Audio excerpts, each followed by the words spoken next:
This is a film about corruption. The story of a tiny elite secretly enriching themselves by exploiting a country's natural wealth at the expense of its people.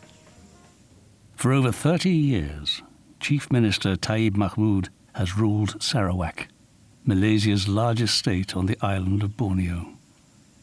Today, Sarawak has less than 5% of its rainforests left unscathed by logging or plantations. Global Witness show exactly how Sarawak's ruling elite are illegally selling off land for personal gain. Taib is seeking new international investors under the pretext of developing the state. Many fear this money will be siphoned off into private bank accounts controlled by the ruling family. Posing as investors, Global Witness went undercover in Sarawak to find out how business is done and where the money goes.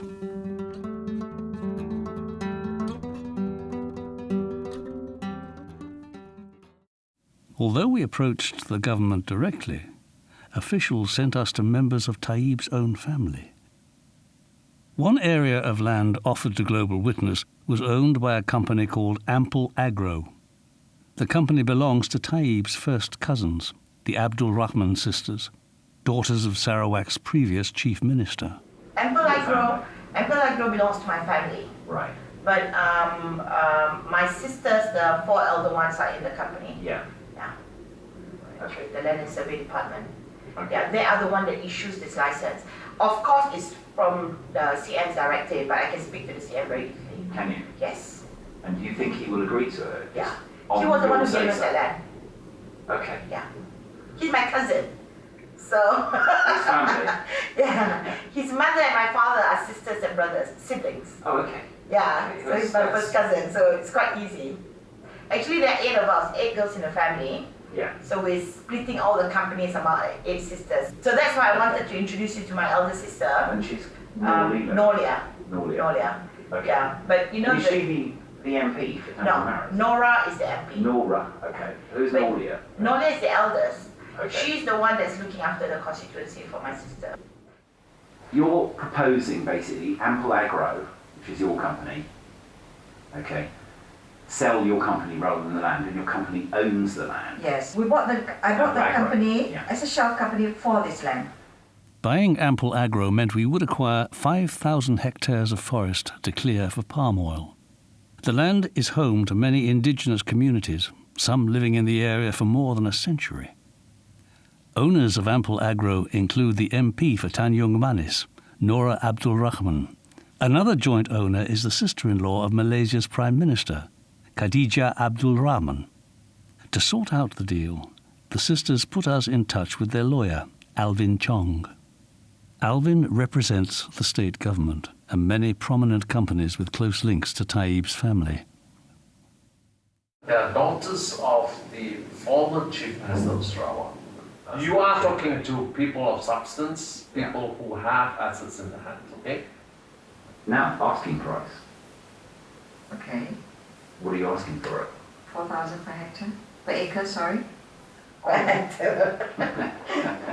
4,000 per acre. Okay.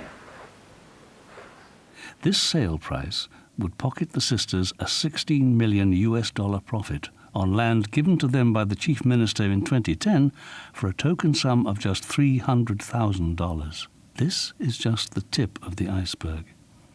Leaked land registry documents suggest that companies linked to Taib's family control nearly 200,000 hectares of land, an area twice the size of Hong Kong, with a market value of $500 million. While we were negotiating with the Abdul Rahman sisters, we were offered an even larger piece of land totaling 32,000 hectares. The land was owned by a company called Billion Venture, whose majority shareholder is one of Sarawak's powerful tycoons, He Yi Peng. He's nephew, a lawyer named Huang Long Hong, was handling the sale.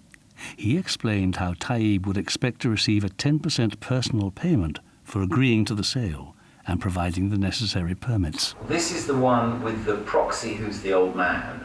Yeah. Just your uncle. Yes. How many uncles you got? from my wife's side. Okay. They are from a big family. But then behind that is the Chief Minister. Yes. Okay. And will he ever surface as a... Never. It's like, I award you this license. In return, you're grateful to me, maybe say I give you a percentage. Okay, so he'd look for a percentage from the license. Yes. And how would that get paid though to the nominee? The existing owner will pay him up. So he gets paid it up front? Yes. Okay. One go. Yes. What kind of percentage are we looking for? I think I know. 10%. He is selling for 230 million. Right. Upfront, everything.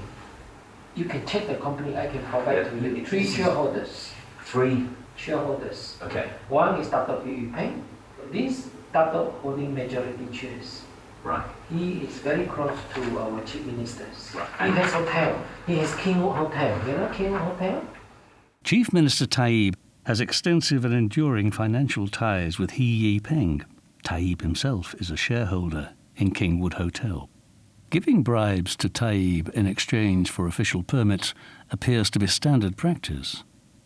What we saw during our investigation was corroborated by several independent sources, including a high-ranking government official and a logging company executive.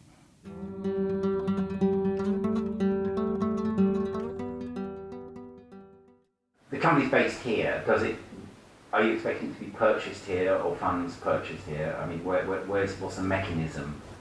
Well, there are different ways of doing it. Some Yeah. people do it this way. Certain portions are paid here, and Yeah. the balance of it would be paid in Singapore, Right. outside. Why they do that is to save on the RPGT. Yeah. Because any land-based company, Sorry, what's RPGT? real property gains tax. So in order to save on the RPGT, only a certain portion is paid here and the other portion is paid. Okay, so and you pay would the need 10% on the portion paid here? Yes, and the one that's paid outside, you don't get taxed. Because you don't declare that. The proposed payment is illegal, punishable by up to 3 years in prison. Now, have you done, I mean, it's fairly standard doing it through Singapore. Yes. Okay. You will have to do 2 sets of agreement. One in One Singapore. from here and one to cover. It's done here. Both agreements are done here. Okay. But the other one specifies the full amount where the details are spelled out. Okay. Whilst the ones here is only just for the portion that's here. And can you assure me that we won't fall foul of anything doing it that way? No, it's been done. It's been done. It's been done before. Selling of the shares Yeah. could be deemed a disposal of Right. the asset, Yes. therefore attracting real property gains tax. The troubling part to this is Yeah. it's going to be a huge RPGT, all right? She said we need to do effectively a duplicate transaction, one for here, for submission here, and then another one. Which is a nominal value, A nominal value. and one, the substantial value, is Yeah. offshore. This deal shows how money due to the state is stolen and hidden overseas.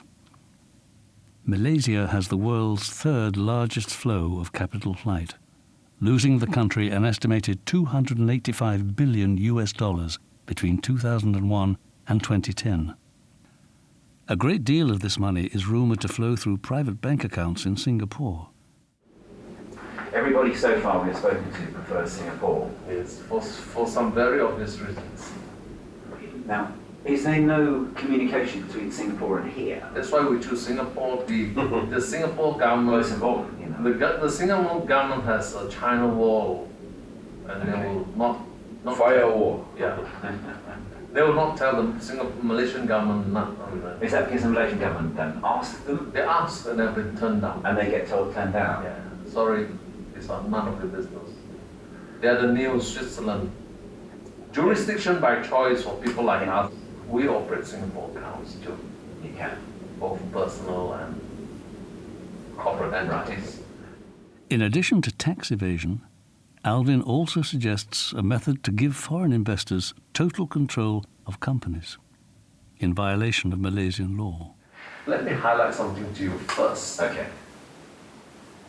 Before you and your client Yeah. or even going to talk specific terms, Yeah. you have to overcome one major hurdle. How are you going to manage the 51%? 51% of the shareholding must be held by Malaysian citizens.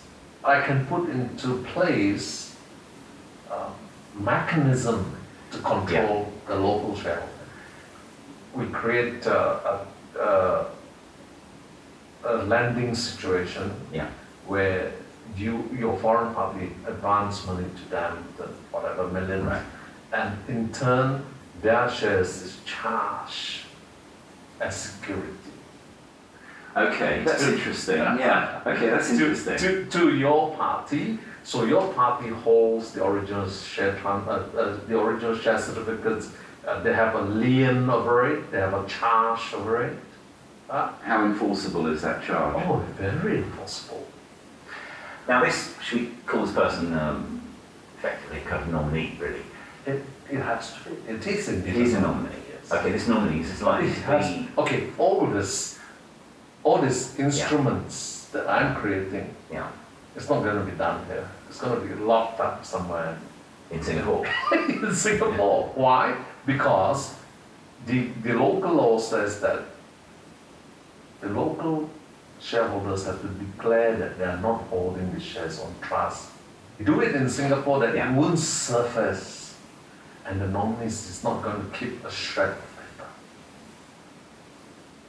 I think your ideas for nominees or proxies or whatever is very attractive.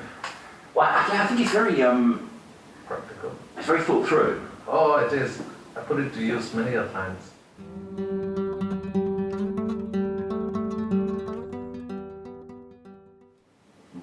Where would you say a nominee or should come from in the sort of social political spectrum here, or business community? In the lowest rank we can find in a remote area, they would not be distracted by clever advices. What I normally do is to tell you some trade secrets as such, but we find some guys who they're villages or whatever, sign up all this stuff to us. We can't even reach them. They wouldn't know how to find a lawyer, wouldn't they? I suppose it solves some of the problems in terms of. It's cheap, it's really cheap. Can you imagine the villager comes to town and you say, I'm giving you $10,000. My God. Yeah. He's going back to the village, he'll be the one-eyed man who's king in the land of the blind, Taib's inner circle repeatedly expressed a sense of personal entitlement to Sarawak's land and resources, and showed contempt for its indigenous people. What we had was a state land, okay? Even though it's a state land, any land in Malaysia, the minute, they're pretty naughty people. The minute they hear land, naughty people. Oh, okay. Okay? Yeah. They try to make money. So the minute they hear, they have people in land and survey department who would tell them, look, this land has been given, has been titled to this company to do all palm and whatnot, they'll plonk themselves there. Technically, they cannot claim at all, but they could make life difficult if you don't accommodate them. They may, They may harass you, that's all. Yes, that's all. They are actually squatters on the land, because the land doesn't belong to them, it's a government land. So they're squatting. Now that you've been out, like in the Styrian Hall, they're very, very poor, and when leaders come, they look at leaders like they're kings. And they always expect some handouts and things like that, And, I'm not making any excuses or whatever, but, if you look at the good that he's done for the state, it outweighs all the things that people have said about him. I know people are talking about him being corrupted and all, but I think who isn't in this world? Well, when they're leaders. Until the federal Malaysian authorities are willing to hold corrupt officials to account, the forests and people of Sarawak will continue to foot the bill for one family's pursuit of stolen riches. Over 30 years, anybody can get rich if you have something up there. But if you don't have it, there's nothing we can do.